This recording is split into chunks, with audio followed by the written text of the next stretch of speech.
Good afternoon, everyone. My name is Jarrod, and I'm an undergraduate student working on a second degree in criminology here at the University of Ottawa. Before I begin and get into my paper entitled More Stormy Weather or Sunny Ways, a forecast for change by prisoners of the Canadian carceral state, I would just like to take a moment to acknowledge a couple of things. Firstly, you'll notice that I'm giving my presentation via Skype. For reasons I will assume that you can all understand, I was unable to be physically present at the conference on account of the fact that in addition to being a student here at the University of Ottawa, I'm also a formerly incarcerated person who is now currently on federal parole. Thus, I would like to acknowledge also my convict status, which has necessarily shaped my outlook on prisons and in many ways offered me what I would call an adversely privileged perspective, particularly now that it has been brought together with some academic training. Also, as the child of a formerly incarcerated parent, my father, who spent 8 years in federal custody, my proximity to the carceral apparatus spans over the last 20 years, 8 of which I was in custody.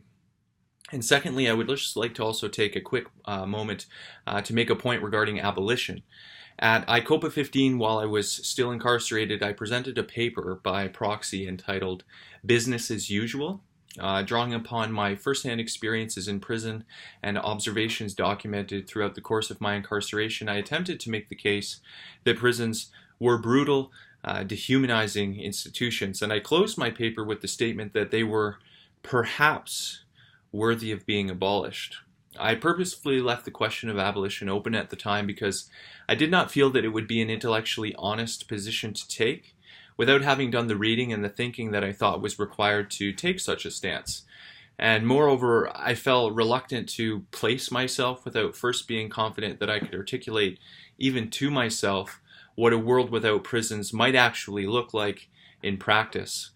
Since that time, I've had several influences that have really shaped my thinking on this question. Of course, my training and mentorship that I've received here in the criminology program at the University of Ottawa and throughout my research, but also in particular the work of Thomas Mathieson and his notion of the unfinished, as well as the idea that one can in fact be unplaced on the question. And for me, this has resolved some of the tension that I feel on the question of reform versus abolition. So I'd just like the audience to think about this as I present this paper, which in large captures what prisoners themselves identify as being important issues in need of redress in the meantime. I know that time is brief, so here's what I will not do. Despite the fact that my original paper, being over 10,000 words, treats the literature on the tough-on-crime agenda, which unfolded here in Canada between 2006 to 2015, I will not spend a great deal of time discussing what the academic community has had to say in this respect, other than to say that their analysis of the impacts was sound. Unfortunate for us, even here in Canada, evidence-based policymaking, particularly knowledge produced by academics, was not valued by our former Prime Minister. And to that point, I will also not be providing an exhaustive accounting of the politics that led to every law, policy, or practice that was instituted as part of that agenda. Many of you, I will assume, are familiar with the politics of tough-on-crime measures. What I will do, however, is contextualize the paper and focus in large upon the voices of the prisoners who contributed it, particularly the voices of prisoners who are all too often marginalized and silenced in such discussions. Of course, even in doing this, many of the voices will be lost, so I invite you to read this paper, which summarizes the response to our consultation with prisoners in its entirety when it is published in the Journal of Prisoners on Prisons this fall, along with every response that we received from prisoners, which will also be published in the journal in their entirety as part of this special double issue. So this paper emerged out of a directed research course that I took along with another student named Bridget McInnes, who unfortunately sends her regrets for not being able to be here today. We carried out this course under the supervision of Dr. Justin Pichet here at the University of Ottawa. And essentially, after being elected Prime Minister and professing a commitment to sunny ways, our new Prime Minister, Justin Trudeau, mandated the Attorney General and Minister of Justice, here in Canada, Jody Wilson-Raybould, to review all criminal justice laws, policies, and practices that were enacted during the 2006 to 2015 period where successive Conservative governments were in power.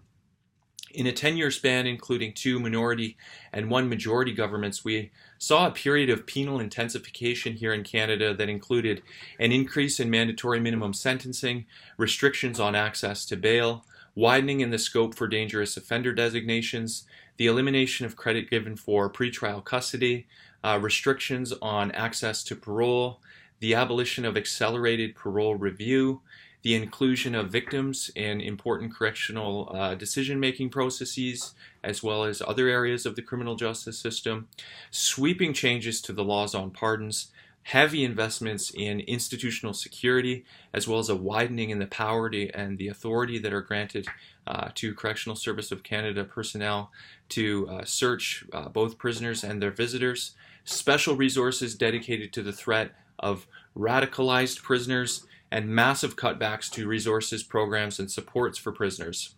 These included such things as cuts on food services, spiritual services, and libraries, charging prisoners room and board for their incarceration, as well as the elimination of non-essential dental care.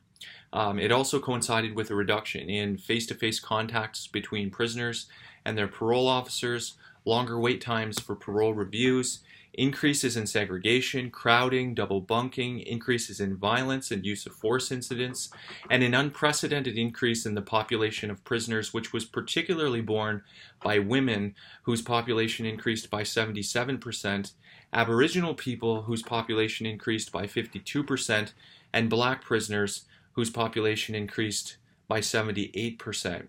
Curiously, the population of Caucasian prisoners did not increase at all. In fact, it declined, and while the correctional officer staff complement grew by over 2,700 officers, it seems to be the case that there is always more money to be found for investments in security.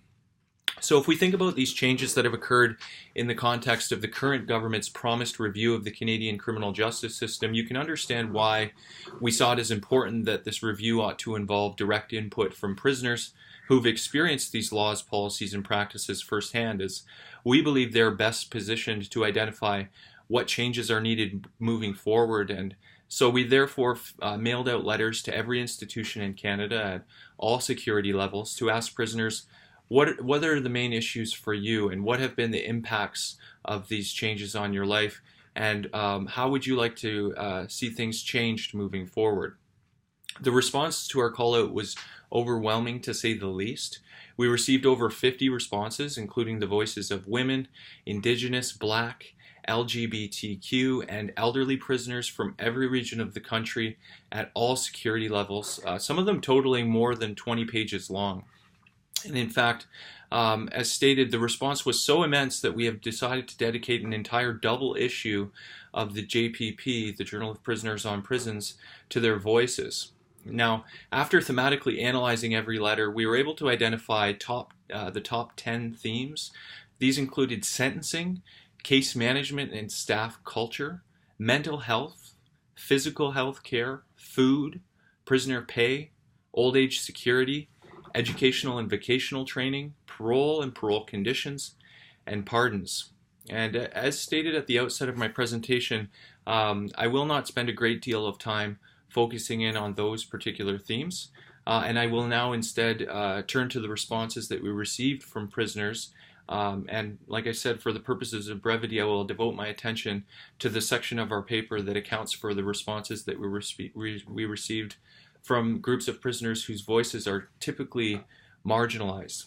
We really felt that it was important to move beyond issues that were widely cited by Canadian federal prisoners to consider also problems that appeared to disproportionately impact minorities incarcerated by the Correctional Service of Canada.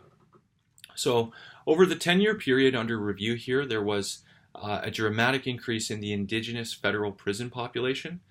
This increase occurred despite long-standing criticisms regarding their mass incarceration, and prisoners themselves problematized these trends and spoke to issues that are unique to Indigenous prisoners.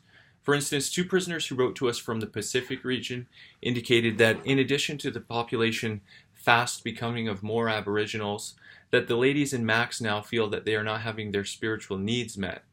And this was confirmed by others who wrote to us in Ontario, where it was brought to our attention that cultural events like the annual powwow that are prescribed for Indigenous people to maintain linkages with their cultures have also been cancelled without reason and without communication to prisoners. One Indigenous prisoner who wrote to us, a 48-year-old man from Saskatchewan, who has spent 2 decades in prison and recently underwent major surgery to remove a tumor from his brain after being diagnosed with brain cancer, described to us also a similar difficulty in staying connected to his culture. After being approved for cultural escorted passes and completing several successful escorted temporary absences from the prison, he indicated to us how the Harper government brought about a policy change requiring prisoners who are serving a life sentence to appear before the Parole Board of Canada to apply for and obtain passes, even though they had already been going out on them on a regular basis. He described having dealt with childhood trauma and residential school abuse issues, and has actually now been waiting over 20 months for approval to continue his cultural escorted temporary absences.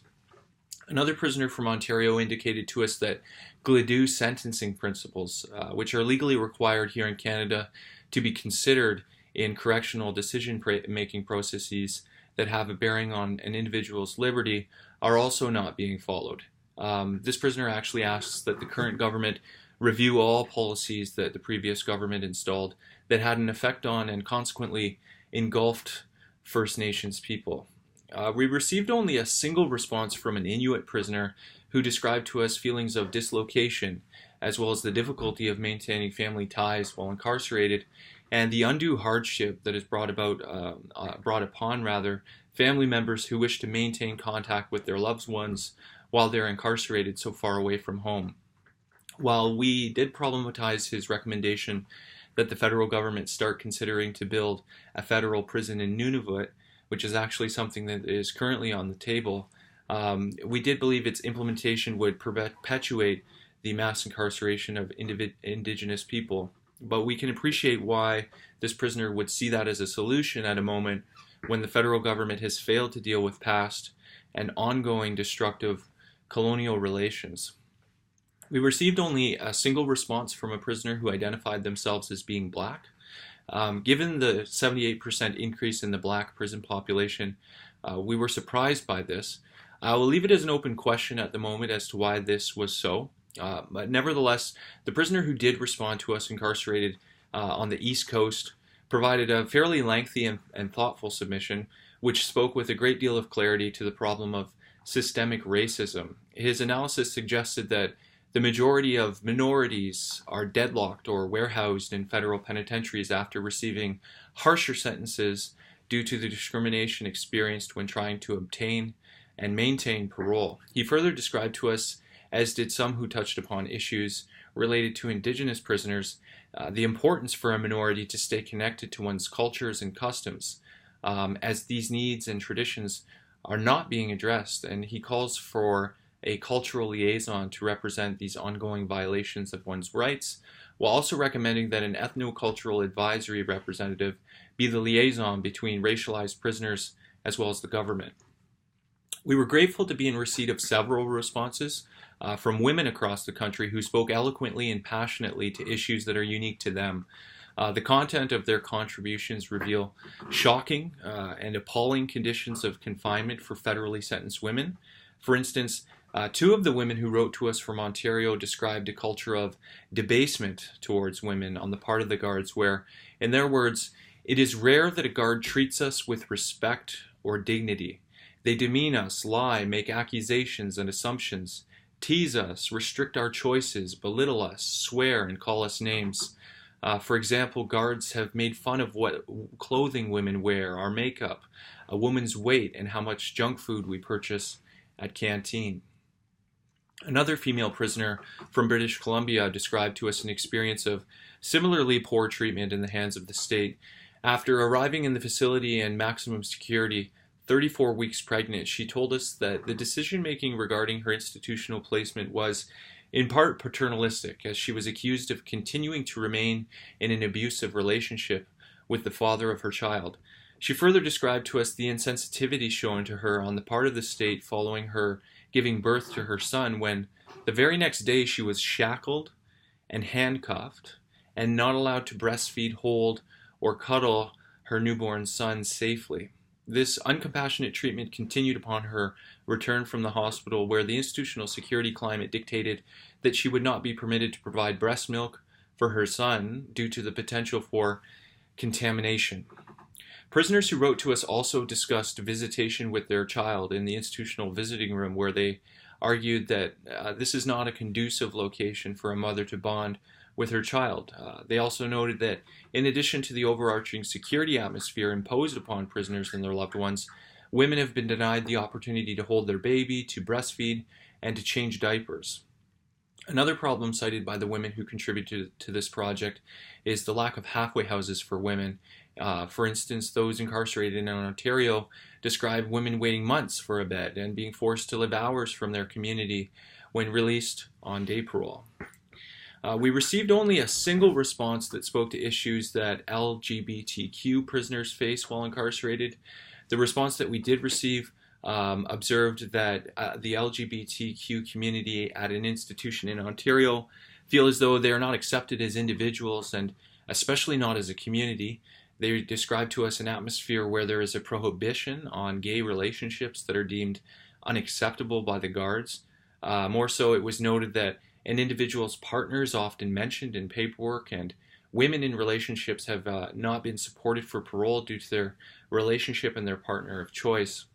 In fact, same-sex couples are not permitted also to have private family visits together.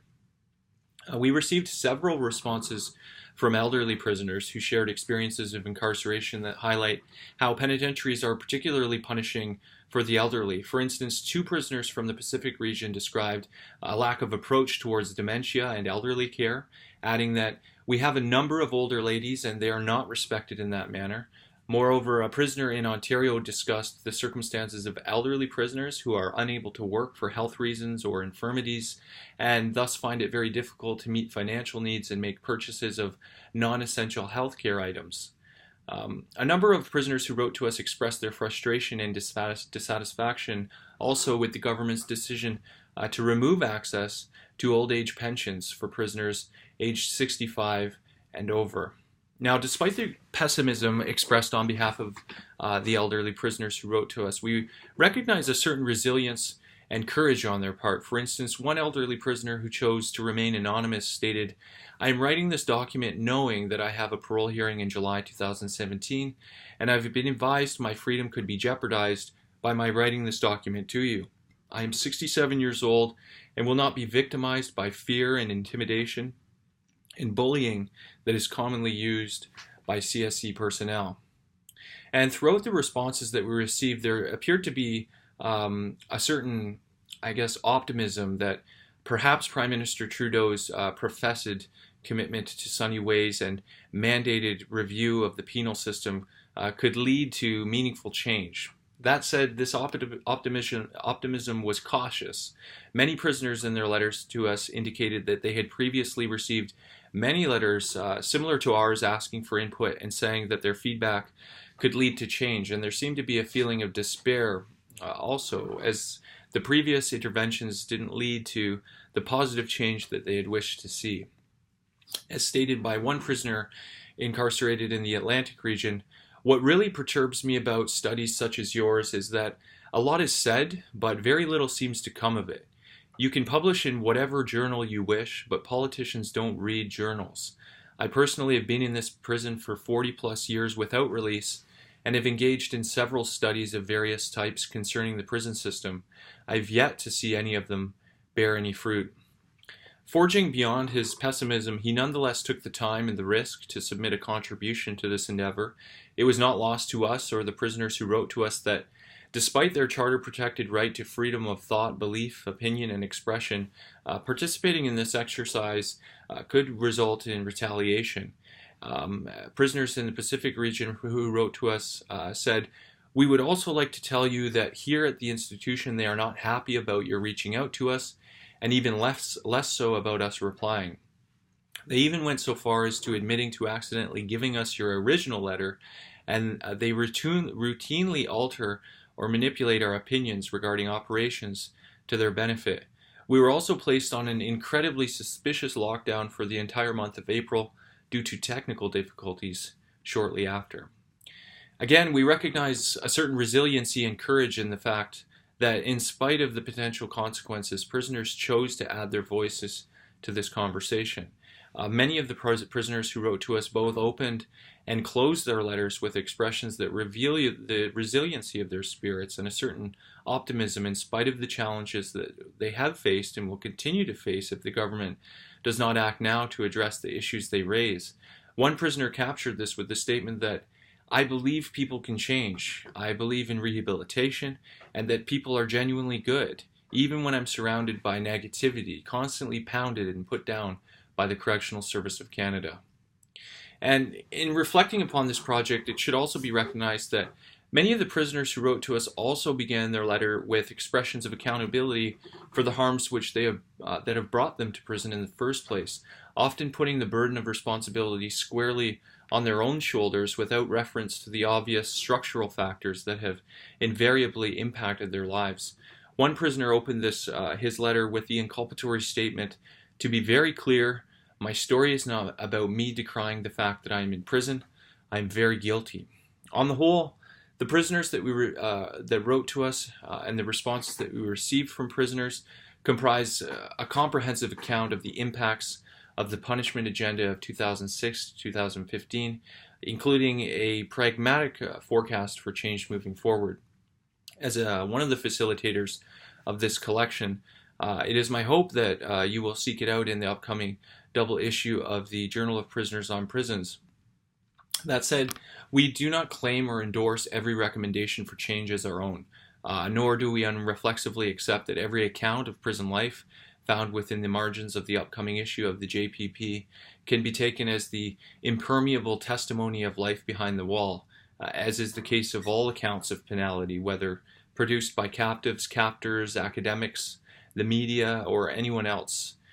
With that said, the fact that certain issues were repeatedly identified by federal prisoners housed in penitentiaries in all of CSC's 5 operational regions should speak a certain amount of credibility to their words. It is our belief that despite the fact that many of the challenges which prisoners face in the Canadian carceral state transcend the Harper-era tough-on-crime agenda, repealing the laws, policies, and practices that were introduced from 2006 to 2015 would in fact be a sunny way to start the work needed to diminish this country's reliance on incarceration and working towards justice that actually heals wounds instead of creating new ones.